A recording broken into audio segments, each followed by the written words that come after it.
मधु शहर में रहने वाली पढ़ी लिखी मॉडर्न लड़की है। वो और पवन साथ कॉलेज में पढ़ते थे। धीरे धीरे उन दोनों में प्यार हो गया। पर पवन गांव में रहने वाला एक साधारण सा लड़का है। मधु के पिता हमेशा उसे ये बात कहकर ताना देते हैं। तुम वहां गांव में कैसे एडजस्ट करोगी? शादी करके तुम गांव तो चली जाओगी, पर अपनी सारी मॉडर्न सोच और चीजें यहाँ शहर में ही रख कर जाना। ये सुनकर मधु को बहुत गुस्सा आता है। तो क्या हुआ अगर वो लोग गांव के हैं? मैं वहां जाकर उस घर को बिल्कुल शहर की तरह बना दूंगी।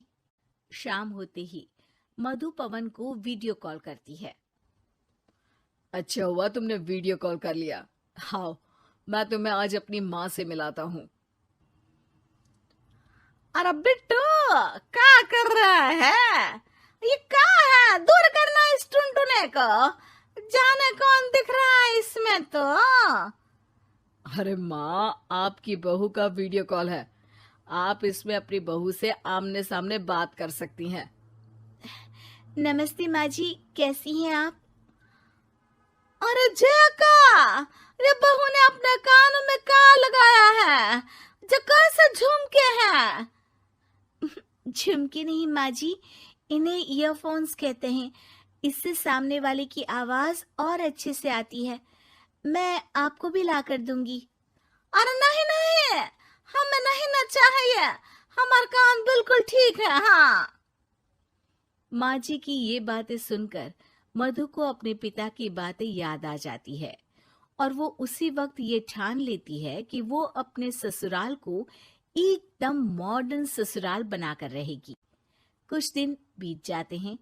पवन और मधु की शादी हो चुकी है। आज मधु का अपने ससुराल में पहला दिन है। माँ जी, मैं आपके लिए एक तोहफा लाई हूँ। अरे इतना बड़ा तोहफा! अरे क्या लाई है रे इस बड़े से बक्से में? मधु बॉक्स खोलती है। ये क्या है? ये वैक्यूम क्लीनर है। मैंने आपको झाड़ू लगाते हुए देखा तो सोचा अब आपका काम आसान हो जाएगा। अरे वाह बहू वाह, तूने मुझे झाड़ू लगाते हुए देखा तो तू मेरा हाथ से झाड़ू लेकर खुद भी तो लगा सकती थी ना। पर नहीं, तूने तुझे मशीन लाकर मेरे हाथ में दे दी कि यह काम हमेशा मैं ही करूं। ये आजकल की शहरी छोरियां बिल्कुल नहीं बदलेगी। मधु को मन ही मन गुस्सा आता है, पर फिर भी अपना गुस्सा भूलकर मधु माँ जी को वैक्यूम क्लीनर इस्तेमाल करना सिखाती है। अगले दिन मधु सुबह उठती है तो ये आंगन में से कैसी आवाजें आ रही हैं? मधु दौड़ती दौड़ती आंगन में जाती है और देखते ही चौंक जाती है। अरे माँ जी, ये आप क्या कर रही हैं?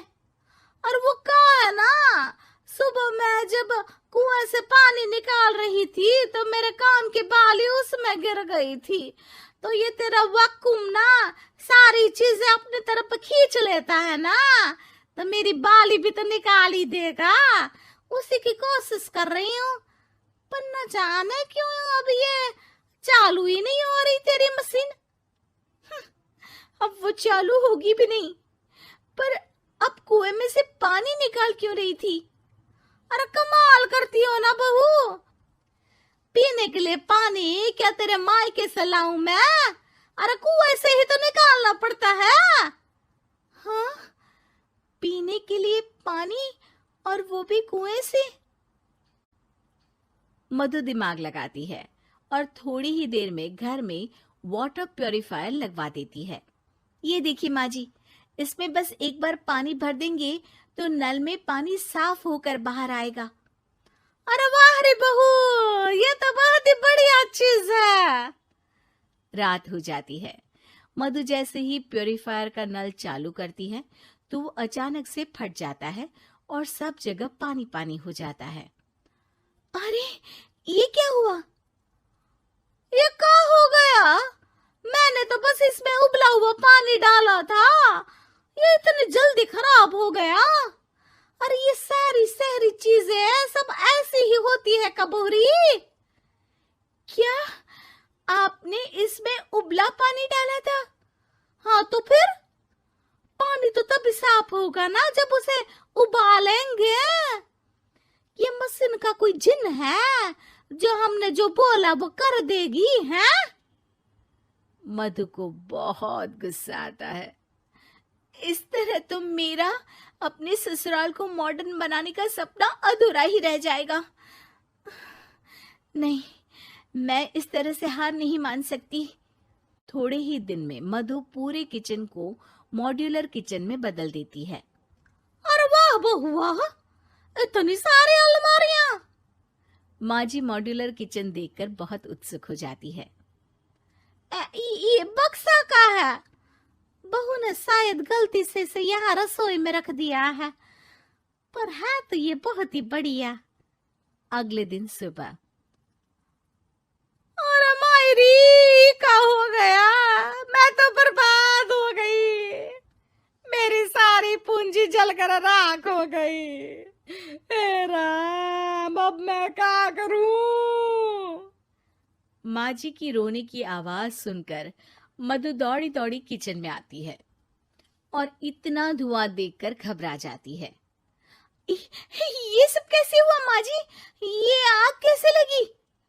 ये सब तेरा इस मॉड्यूलर किचन की वजह से हुआ है, और ऊपर से तूने तिजोरी जो रसोई में रख दी थी, मैंने जैसे ही अपने गहने और पैसे इसमें रखे और बाहर से इस ताले को घुमाया, ये तो 5 मिनट में ही आग बबूला होकर फट गया। अरे माँ जी, ये तिजोरी नहीं है, ये तो माइक्रोवेव है। इसमें गहने नहीं रखते, खाना गर्म करने के लिए होता है ये। और ये जो आपने घुमाया ना, ये ताला नहीं है, आपने इसके टेम्परेचर को फुल कर दिया, इसलिए ये फट गया। माँ जी और जोर जोर से रोने लगती है।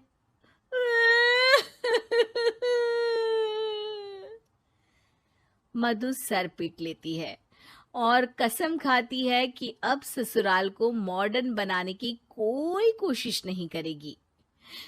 मुझे माफ कर दीजिए माँ जी, आप जैसी हैं वैसी ही ठीक है। मधु को अपने पिता की कही बात याद आ जाती है और मधु वापस घर और किचन को पहले जैसा ही कर देती है।